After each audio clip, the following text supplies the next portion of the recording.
you okay with the president calling our neighbors garbage? Are you okay with him referring to Minnesota as a hellhole, unfactually untrue? This creates danger. And I'll tell you what, in my time on this, I'd never seen this before. People driving by my house and using the R word in front of people. This is shameful. And I have yet to see an elected official, a Republican elected official, say, you're right, that's shameful. He should not say it. So look, I'm worried. We know how these things go. They start with taunts, they turn to violence. So deeply concerned.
Joining us now is comedian Alex Stein. Alex, it is great to see you again.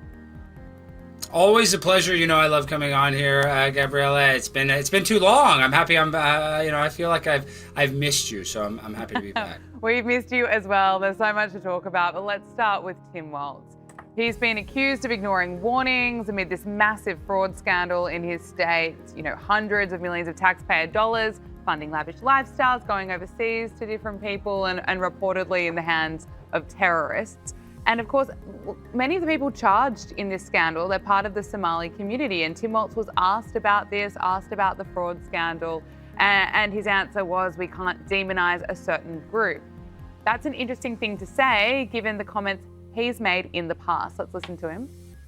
And this type of language, well, maybe it's time for us to be a little meaner. And when it's adult like Donald Trump, you bully the out of him back. What we should demonize is people like Elon Musk. Although I will say this, the last few days you woke up thinking there might be news.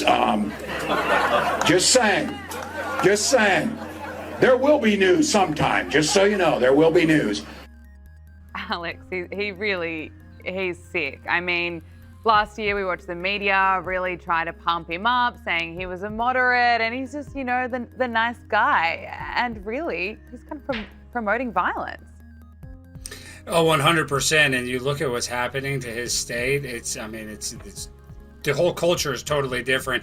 And let's just talk about Tim Walz for a second. He lied about how when he was in battle, he carried a gun. When really he was a reserve in Europe that never even had to fire one shot in his entire military service. So the guy's a liar. He's a fraud. Has a lot of connections to China. And now he's, basically doing the legwork for Somalia. So this guy cares about America last. He's not an American first candidate. And we know this because he's a Democrat. But what I like about this is that the Dems are finally turning on Tampon Tim right now, so it's good to see the left eat their own.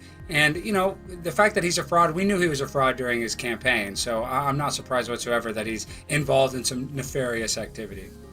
Look, it's interesting you say the Dems are turning on him. We'll wait and see how many. I was speaking earlier on the show with Army Horowitz, and we were talking about, as we all learn more about this scandal, some parts of the media, the leftist media, they don't want to touch it. They want to keep protecting Tim Walz. I mean, ABC's World News Tonight, NBC's Nightly News, and CBS Evening News have not mentioned Tim Walz by name in the past week, according to reports. They also haven't mentioned the terms Somalia and Somalian. They were not used in any of the 3 network newscasts. I mean, it's a huge part of the story. It's like a huge story, but that's what the Mockingbird media is here in America. When you talk about the Mockingbird media, in the 60s, it was declassified that there's CIA representatives in every form of media here in America. So I'm telling you, these CBS, all of these legacy media outlets not covering this, it's because it goes against the narrative that they want the American people to hear and see. So once again, the news that we get in America is fake, and I am very thankful that we have people like yourselves at Sky News Australia that will actually cover this, because you know, this is a blatant cover-up to protect their own party, when in reality the news is supposed to be unbiased, but that's not the reality of the situation. Yeah, it is. It's of course supposed to be.